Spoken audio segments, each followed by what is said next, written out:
Desde o último dia 5 de agosto, São Paulo registrou 4 grandes casos de assassinatos em família, que resultaram em 16 pessoas mortas. A polícia ainda busca respostas para as tragédias, que envolvem, em todos os casos, pais e filhos. O que acontece com a sociedade? Qual é a educação que os pais estão passando para seus filhos? Como explicar estas tragédias familiares? Família Pesseguini. O primeiro caso, e mais polêmico, foi o da família Pesseguini, encontrada morta em casa, na Vila Brasilândia, zona norte da capital. O principal suspeito é o filho do casal de policiais militares, que também teria se matado. Em Cotia, na Grande São Paulo, um casal de 2 filhos pequenos foram encontrados mortos onde moravam. O pai é suspeito de ter se suicidado, após envenenar os familiares.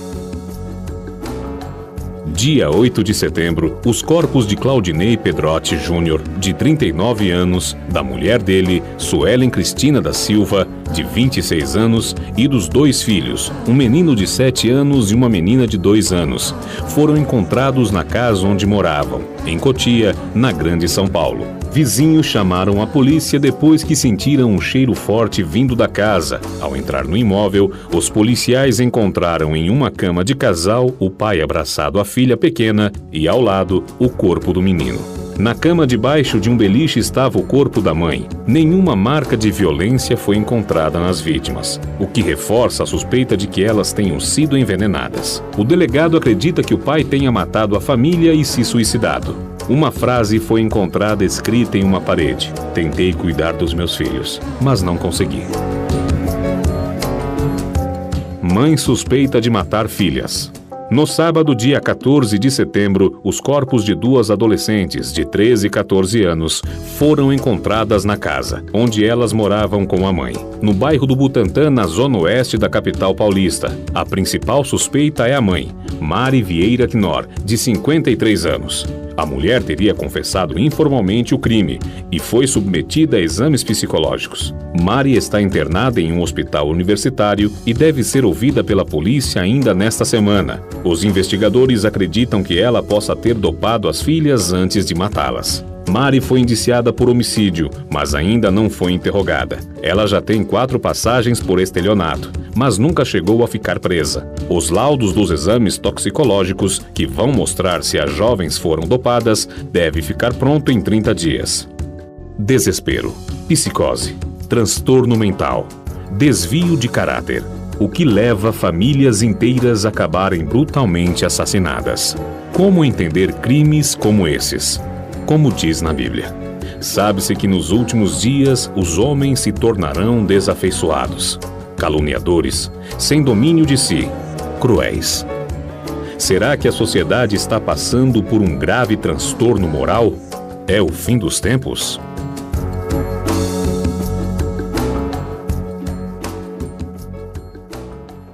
Muito bem, aí os assuntos têm chocado toda a nossa sociedade. Eu estou aqui já recebendo com o meu muito bom dia, doutor Jorge Lordello. Bem-vindo, doutor Jorge. Prazer tá bonito aqui. Hoje, hein, doutor Jorge? Gostei do o seu programa. Muito bem, muito bem-vindo. Psicólogo criminalista, doutor Haroldo Lopes. Bem-vindo, doutor. Muito obrigado, bom dia. Tá bonito também, doutor. Já tá muito bonito.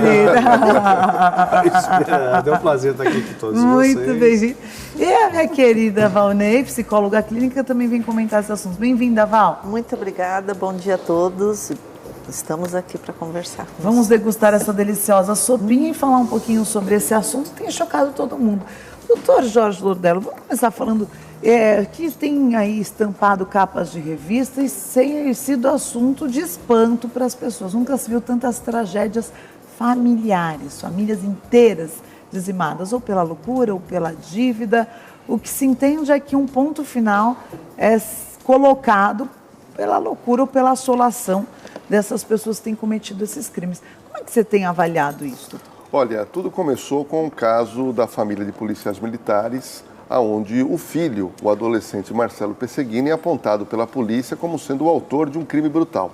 A partir daí, parece, bispa, que aconteceu um verdadeiro gatilho, onde outras famílias começaram, de uma maneira ou de outra, também, entre 4 paredes, casa fechada, longe da polícia, ou seja, no ambiente familiar. Onde você deveria estar seguro, né? Não, onde todos nós esperamos, que é o nosso porto seguro, onde você fecha a porta da sua casa e com tranquilidade você vai dormir.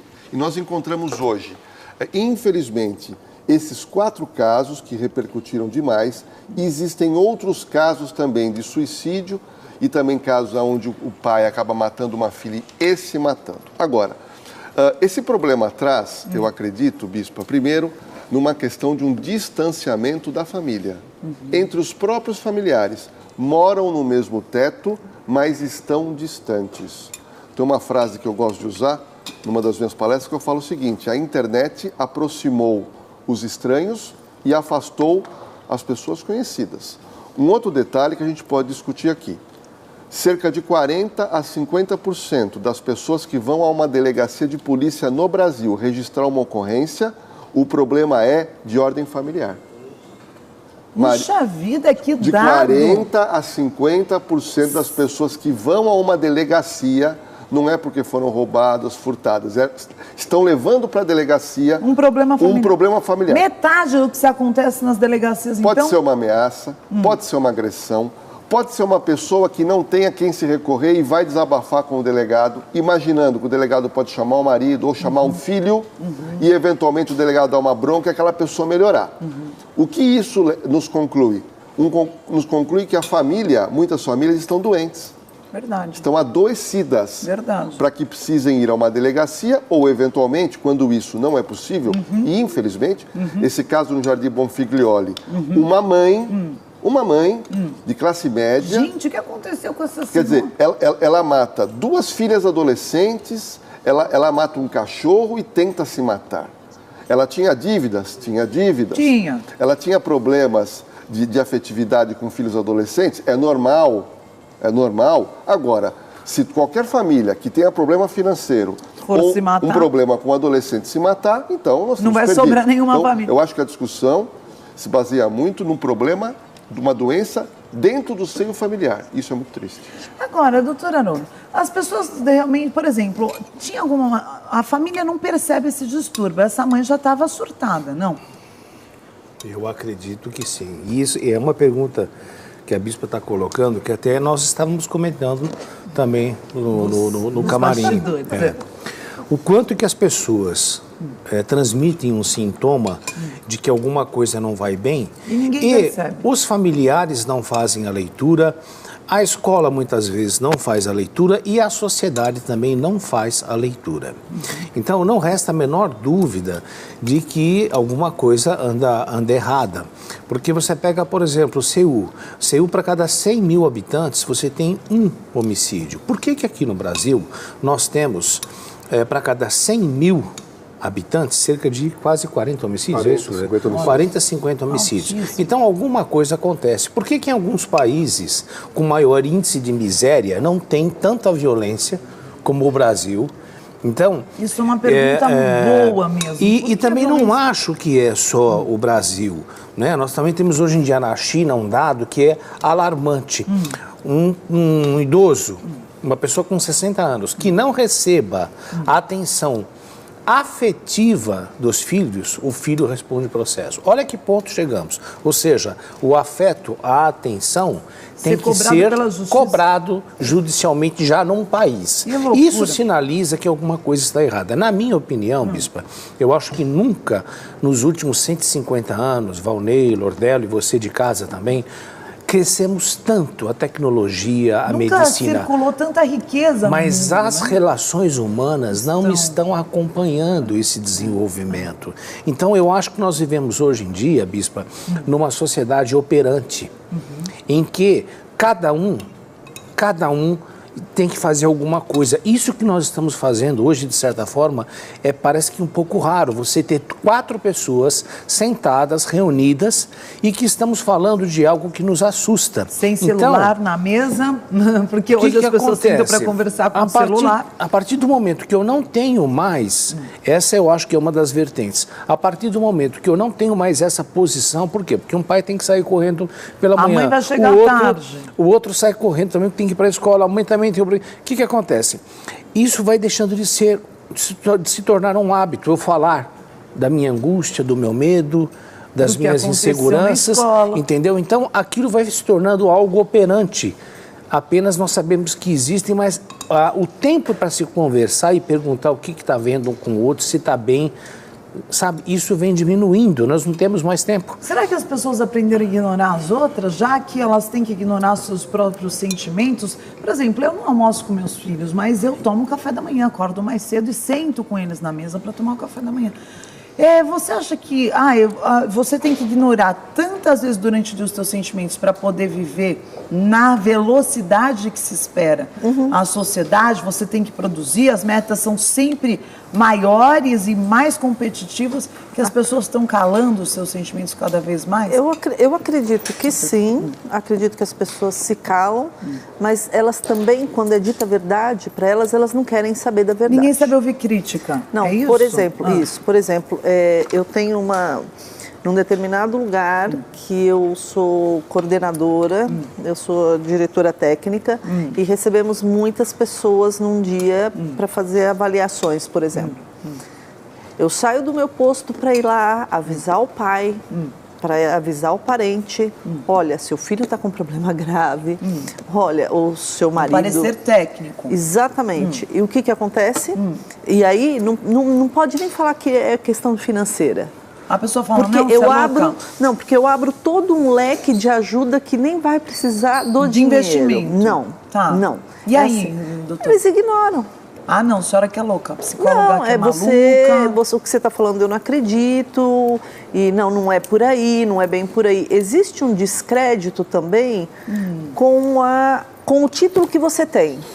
Puxa. Mas isso no geral, porque então assim, existe um descrédito no título que eu tenho, existe um descrédito com a polícia, existe um descrédito com o político, existe um descrédito com a justiça, com a medicina. Então existe um descrédito com todo mundo. Com todos os órgãos reguladores da sociedade. Todos. Fazer uma parte. O que a Valnei está colocando aqui é muito importante, porque eu já disse aqui, nesse programa, nessa mesa, se você pensar que a criança é um anjinho, desculpe, ela nasce um bichinho.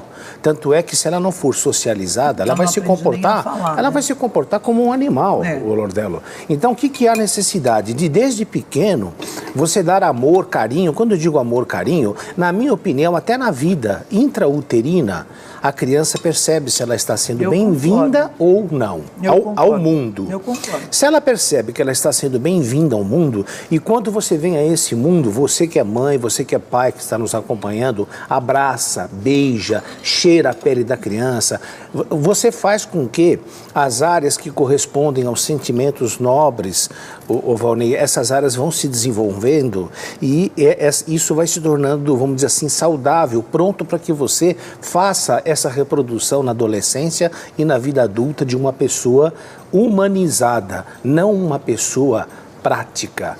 Então, eu só pergunto a você o seguinte, se nós não fizermos isso não vai se desenvolvendo, a gente vai cada vez mais se assustando com essa ausência, como a Valnei acabou de colocar, de inclusive você entra com afeto, porque quando a Valnei chega para um paciente e diz assim, olha, aliás, para um familiar, a necessidade de se tomar cuidado com o seu filho por esse motivo, ela está entrando com o coração e com afeto. Agora, se o outro está habituado simplesmente a passar por um ouvido e soltar pelo outro, porque já entrou nessa sociedade operante e que em alguns momentos está desumanizada, não dá atenção. Agora, só um detalhe, disso para frente. As tragédias familiares que você comentou no início do programa, ela não acontece do dia para a noite. É um processo. A mãe, ela tem um desespero de estar com a filha. Até esse caso, como é que era o nome, Camilo, da que matou, esquartejou o marido? Elise Matsunaga. A Matsunaga. O desespero dela era não ficar afastada da filha. Esse era o desespero dela, que acabou cometendo uma tragédia e hoje está longe da filha.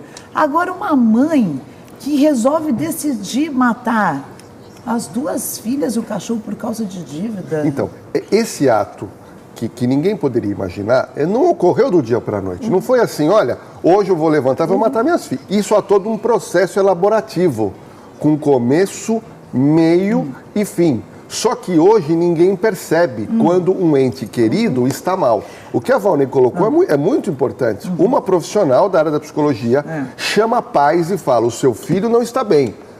Ela comentou comigo no camarim, as pessoas viram as costas e vão embora como se ela não tivesse dito nada.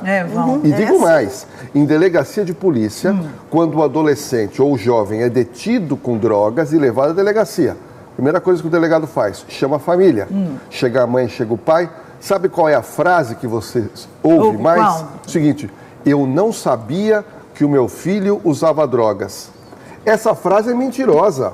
Né? É o que eu chamo de negação. Tá. Porque é impossível um filho chegar em casa alcoolizado, que usou cigarro, ou usou maconha ou cocaína, e o pai não perceber. Nada. Você está fingindo que não Porque vê. tem os sinais exteriores do uso de drogas. Será mas que o os pai pais faz não sabem isso. reagir, doutor? Negam porque não sabe como fazer. Não sabe tem como medo tratar. de tocar na ferida dentro de casa. Ou precisam, né? Um outro olhar seria, um outro olhar, tá?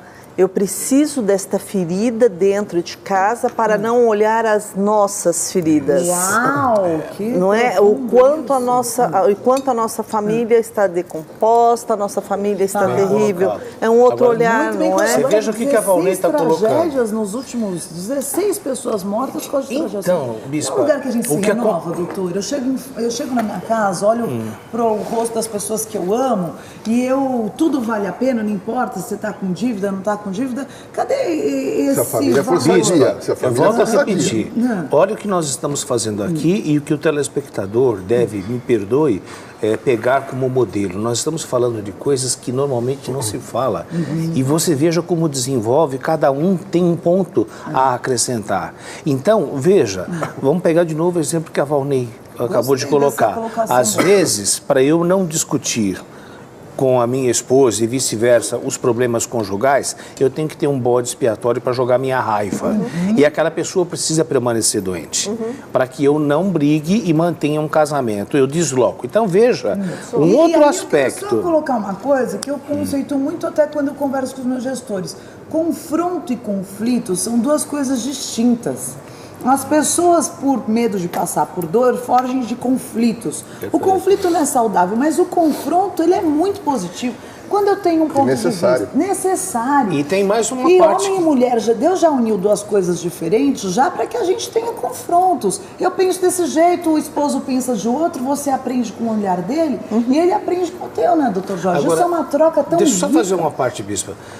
Depois eu já passo a por ordem. Também nós temos que observar o seguinte. A Bispa colocou aqui na abertura episódios também, aliás, apareceu também no VT, episódios de prováveis surtos. Quando isso tudo passa a não ocorrer e você tem um bode expiatório dentro de casa, como colocou bem a Valnei, que eu de repente deixo esse filho doente para não brigar com a minha mulher e vice-versa, você tem que ver que você vai criando um ambiente, de certa forma, muito insustentável. E cada um de nós tem um limite. Todos nós alimentando essa doença inconscientemente. Então, e todos nós temos um limite. Então, nessa família, qualquer um pode, dependendo da receita da sua vida, se você já tiver uma certa predisposição, você pode surtar e nesse surto você cometer também uma barbaridade. Agora, doutora, como é que eu não vou alimentar isso? Como é que eu... Porque imagina às vezes um pai e uma mãe que está assistindo agora e ouve uma frase como essa: eu posso estar elegendo meu filho para ser meu bode expiatório. Aliás, tem muitas pessoas que não entendem essa expressão, é bíblica.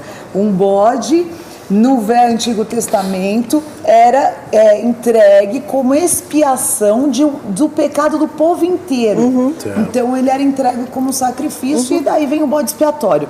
Quer dizer, ele tomava, às vezes, do peso da morte do pecado, que o fruto do pecado é a morte. Quando você elege o teu filho para ser teu bode expiatório, e às vezes hoje caiu essa ficha, como é que eu vou...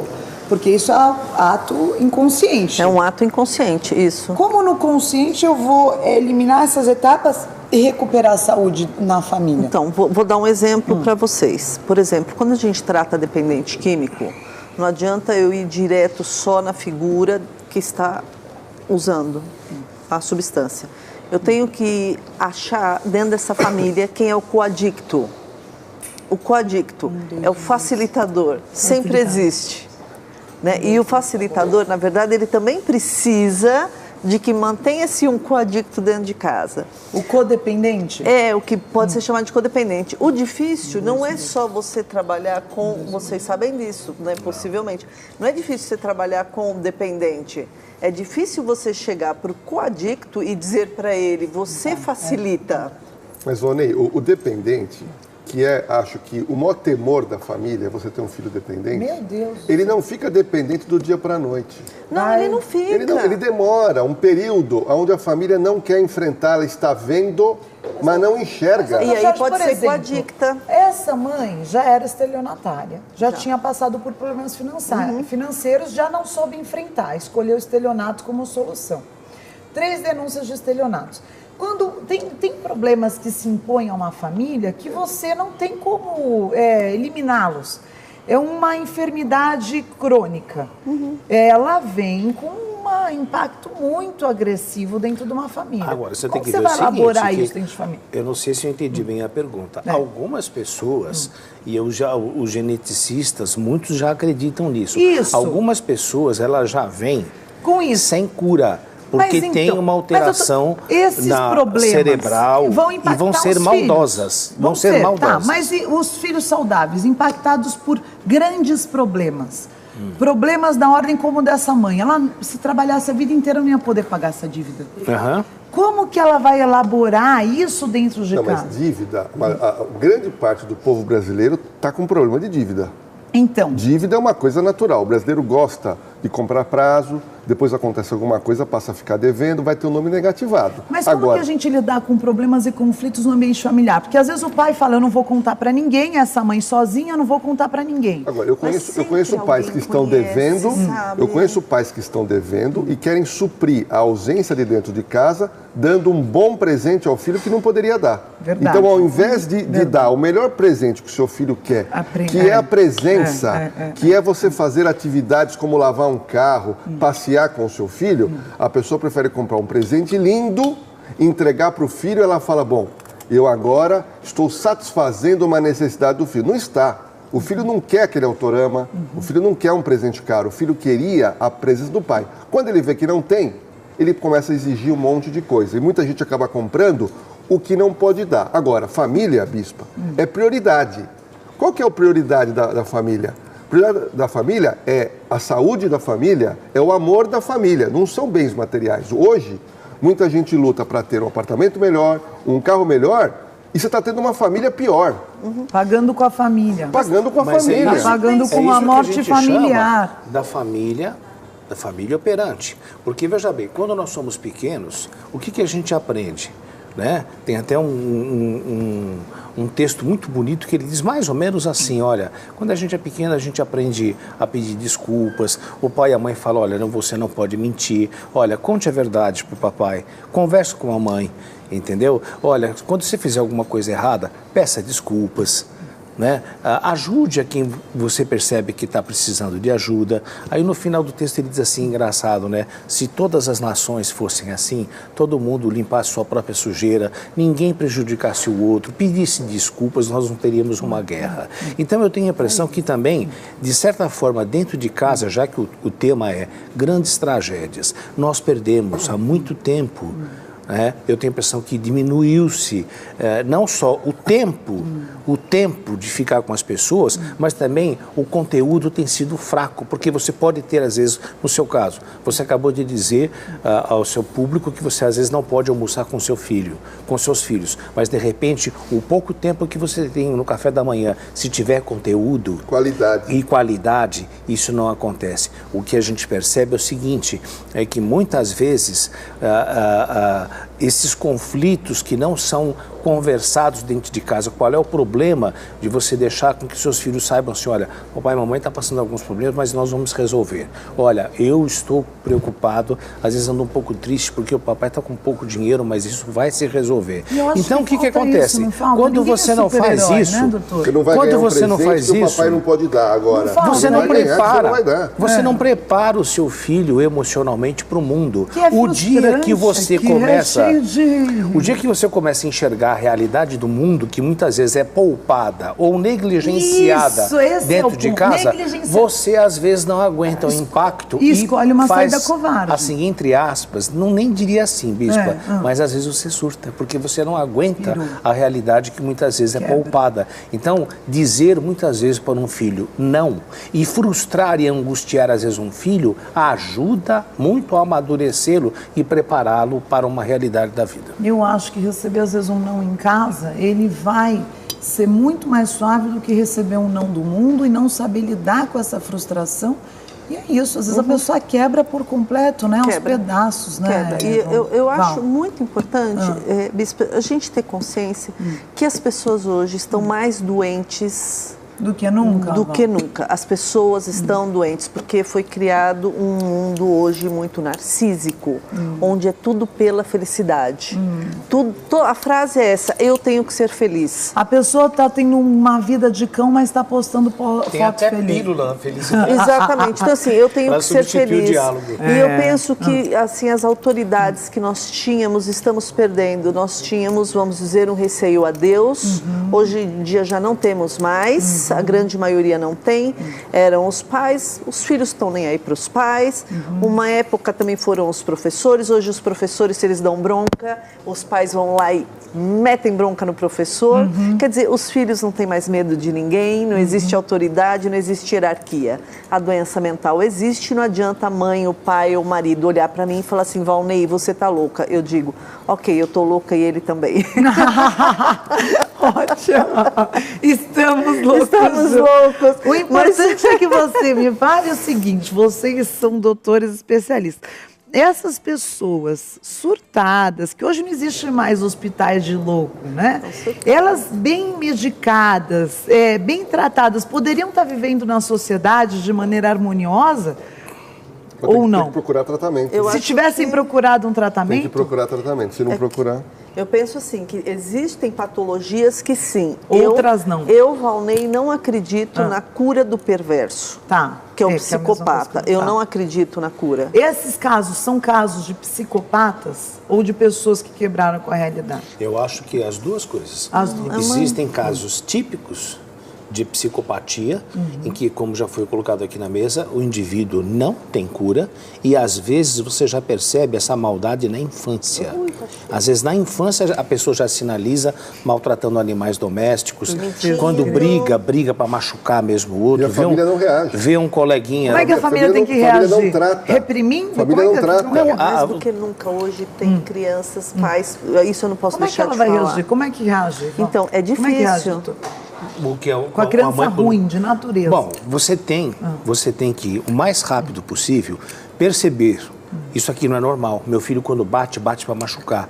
Maltrata animais domésticos. Meu filho não faz reparação, não pede desculpas. Imediatamente procurar ajuda médica, porque talvez, o prognóstico, quando isso é muito marcante numa criança, ele costuma ser reservado. Mas... se o meio em que ela se desenvolver for um meio marcante de afeto, de amor, até mesmo de religiosidade, fazer com que a criança perceba a existência e enxergue o seu semelhante, você tem uma chance. Entendeu? Mas na maioria dos casos, eu diria o seguinte, que a criança pode, às vezes até como reflexo de uma sociedade violenta, começar a se tornar agressiva, mas dentro de casa, se você tiver um bom referencial de respeito entre os pais, de você ensinar para a criança o que é afeto, o que é amor, arrependimento, solidariedade, humanizar a relação dessa criança, o meio ambiente pode brecar aquilo que futuramente numa adolescência seria uma maldade. Não para filho hoje. Não é, eles se esperneiam. Marcelo Perseguina, esse jovem, adolescente, eles estão vendo aprendeu a dirigir com 10, 11 anos. Aprendeu a dirigir com 10, 11 anos. Aprendeu a atirar com arma de fogo. Podia usar videogame que é estabelecido para maior de 18. Então, muita gente não tem a presença física e acaba cedendo para o filho um monte de coisa fora de época, aonde deveria dizer não pode. Não. Agora, essas pessoas estão virando referenciais para os doentes porque está se repetindo, sim ou não? Eu acho que há um gatilho social. Isso eu acho que acaba se repetindo, porque não é comum. 4, 5, 6 casos de tragédias familiares, dá a impressão que a pessoa vê e aquilo reforça se alguém fez, eu também posso fazer. Pelo negativo. Pelo negativo. Gatilho social. Muito bem, doutor Haroldo, muito obrigado por estar Eu que aqui. agradeço, Gostaram conte da nossa sempre comigo. sopinha? Adorei. Olha, eu queria cumprimentar o chefe. O chefe Renan hoje já Muito foi, bom. mas estava Maravilha, boa, né? hein? Maravilhoso para esquentar a nossa... É Maravilha. uma primavera meio com temporais, vendavais, mas chegou a primavera, né? Não, está sendo ótimo. As terças-feiras já de segunda. Tá olha, ótimo. olha a falta de Fala, educação de doutora, segunda-feira. você já fica à noite eu já não janto. Ótimo! Olha a má educação.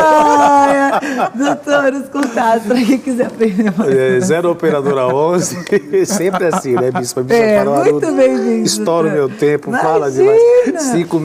5687-7652 e agora também o meu e-mail, que é haroldolopes01@hotmail.com. Muito bem. Doutor Jorge Lordello. Isso, eu queria deixar meus contatos nas redes sociais, que é o meu Twitter, é o @Jorge Lordello, o meu Facebook, que é o Jorge Lordello Oficial. Eu tenho muitos textos que eu falo sobre isso, da minha experiência na área policial, com famílias que procuraram a polícia querendo alguma coisa, e eu acho que vai ser bacana para as pessoas que quiserem participar. É isso aí, doutor Jorge Lordello com 2 L's. E você, Val, seus contatos? Ó. Meu contato é valnearenque com W, @gmail.com. E assim, mais do que o meu contato, porque mais do que o meu contato é o seguinte, gente, não é tudo pela felicidade, é tudo pela tranquilidade, é outro movimento. A gente precisa mudar um pouco disso. Eu sou é a da paz. tranquilidade. Fala se paz tem preço. Não tem preço, não Gente, tem. faça qualquer coisa. Não tem. A Bíblia tem um versículo que fala assim: no que depender de vós, tende paz com todos. Se a gente puder cultivar a paz, aonde você for, independente de dívida, problema, todo mundo tem, mas cultiva a paz, né, Val? Isso, porque o problema não é você ter dívida, porque todos temos. O problema é você não saber lidar com a falta do dinheiro, porque você quer tudo, porque você é tudo pela felicidade. Não é assim que funciona. E não dá para ter tudo ao mesmo tempo. Não dá para ter tudo. Então, mais paz no seu coração e, acima de tudo, quando você for um especialista, ouça o especialista. Muitas vezes a gente não está brincando. As pessoas, elas se enganam, acham que a gente quer dinheiro.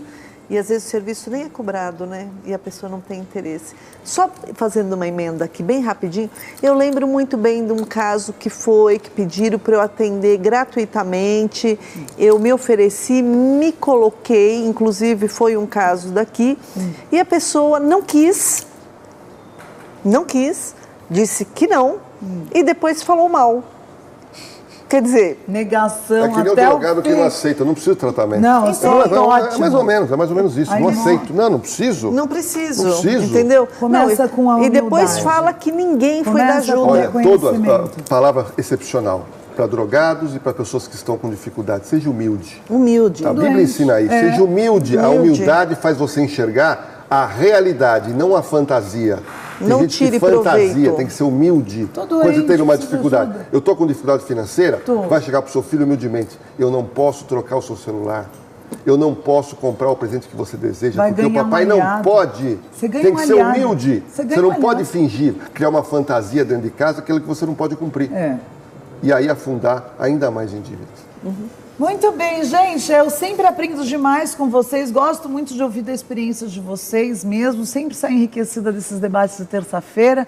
Um olhar importantíssimo que a gente precisa ter sobre as nossas vidas, porque viver é uma arte, que a gente saiba muito bem esculpir o nosso caminho, né? E que as pessoas vejam que a ciência, a psicologia, a medicina, entre os apóstolos não existia um que era médico, ou seja, é uma manifestação de Deus o que a Valnei colocou. Tem vários títulos, eu tô lendo, você pode olhar as características de Jesus por tantos olhares, tem até Jesus, o maior psicólogo que existiu, as características de lideranças, tem muitos olhares que a gente pode agregar a essa experiência. É sempre muito bom conversar aqui nesse debate de terça-feira. A gente já está aqui hoje nessa mesa tão deliciosa. Terça-feira que vem nós estamos de volta com mais conversas, com mais experiências desses grandes profissionais dividindo com você na tua casa.